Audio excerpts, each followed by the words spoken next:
সুপ্রিয় শিক্ষার্থী বন্ধুরা, অনেক অনেক শুভকামনা। আজকে আরও সম্প্রতি 3টি জিকে প্রশ্ন নিয়ে আসলাম।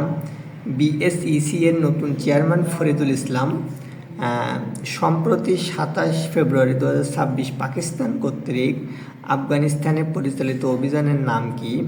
অপারেশন গজব লিল হক। অপারেশন গজব লিল হক। সম্প্রতি পাকিস্তান যে অপারেশন পরিচালনা করেছে আফগানিস্তানে, সেটার নাম হচ্ছে অপারেশন গজব লিল হক। স্বাধীনতা পুরস্কার 2026 ক্রীড়ায় পেয়েছে হচ্ছে জোবেরা রহমান লিনু। স্বাধীনতা পুরস্কার 2026 পুরস্কার পেয়েছে হচ্ছে জোবেরা রহমান লিনু। বন্ধুরা, ভিডিওটা ভালো লাগলে লাইক, কমেন্ট, শেয়ার এবং সাবস্ক্রাইব করে রাখবেন। সবাইকে অনেক অনেক শুভকামনা। ভিডিওটা ভালো লাগলে কমেন্টে জানাবেন এবং কোনো প্রশ্ন থাকলে কমেন্টে জানাবেন। ধন্যবাদ।